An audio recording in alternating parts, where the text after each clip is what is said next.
told this morning, I think we've had a very good win today, a good moral victory, but we have to make sure we keep coming back and are prepared to defend the place again and again like we did today. This is a very important site here. Without the Aboriginal housing since 73, over whatever 40 years it was, this would have already been commercial here, would have been warehouses and stuff, and most likely turned into high-rises like that, right? They have to go back and rethink their strategy now. They might come back and want to negotiate genuinely now, but I don't think so. I think they're desperate to start the development. They're desperate to get us off it. So we need to signal to them, to the country at large, that we're digging our heels in, we're not prepared to go. We are a peaceful demonstration, but if we're going to get this continued intimidation from paid muscle from the housing company, we will react and react appropriately. We're here today specifically to stop the bulldozers that were supposed to be coming in this morning. That's been called off, but we don't know whether it's been called off for later today or tomorrow or next week or whenever. That's still very much up in the air. So it's very necessary to be here on a daily basis. People are coming and going. They stay here for as long as they can. Then they move away.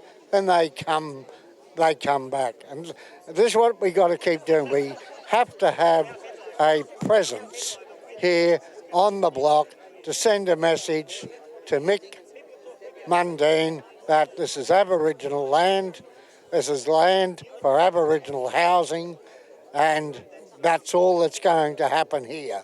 We're not going to have student accommodation and car parks and yuppie flats and all that sort of stuff. This is Aboriginal land and Aboriginal housing, and that's the way it's going to be. We've occupied this country from time immemorial, and we are resolved not to let anybody take land of us that we fought very hard to get 40 years ago. With any luck, there won't be high-rise here. We do need more green space, particularly if it's run by Aboriginal people. There does seem to be a need for an Aboriginal-run backpackers setup. So you can see people sitting around on the streets. So they come down here saying, I want to try and find somewhere to stay. But there does need to be a proper system so that if someone does come in, they've got an Aboriginal face to talk to, particularly in housing. If this thing gets up, what they'll come down and they'll see a whole lot of people from Sydney Uni, rich students, probably from China and so on. There should be one place in Sydney at least that's really easy to get to, that there's a sense of place for people. It hasn't been a real open process, and I think a lot of people are surprised that there is this market rent student housing going in on this proposed development. And a lot of people still think it's going to be for Aboriginal people. It is not. This is only round one. We've actually won round one, but we're in a fight. We don't know if it's 4 rounds or 15 rounds, so we now have to prepare for round 2. But they worked tirelessly all night, did the banners that were put on the roofs, and I thank them from the bottom of my heart for that. I thank them.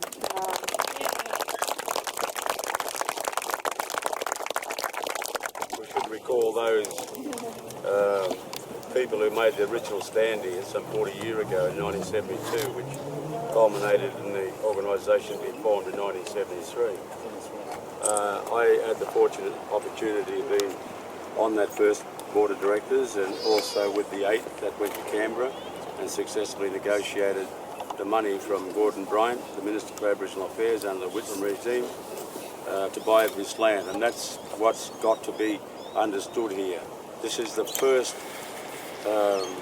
land that was negotiated with the developers, and as a result of us convincing the developers that homes for Aboriginal people should have the priority over industry here. They were reluctant at the time, but with successful negotiations, they came to the fore. And so this is the very first piece of Aboriginal real estate that was purchased on the open market in the history of our struggle in this country. I mentioned the brave stance that was originally taken here some 7 weeks ago, starting this week, by 5 brave Aboriginal grandmothers who saw the situation as it evolved and was evolving, and responded immediately to the statement of the Sydney Morning Herald where we discovered the housing company's proposed corporatisation of the block. We know what corporatisation is all about. We witness it every day in the white world of corporate bodies overtaking one another. That's what this area is designed for. We've now come to the conclusion that is an effort to clear Aboriginal people from this part of the country forever and ever. You know, particularly since this Pemulwuy project is part of the regentrification program here. Our opposition is to the Board of Directors who've allowed this type of procedure practice to go on unnoticed. And I'm talking about Mark Spinks, the chairman, and I think Mickey should be discarded now as any constructive or any voice that they want to put forward. We should be concentrating on the lack of intestinal fortitude that's shown here by the Board of Directors of the Aboriginal Housing Company, which has been the case for over 30 years, and particularly the lack of intestinal fortitude showed by the chairman, Mark Spinks. And that's all I have to say.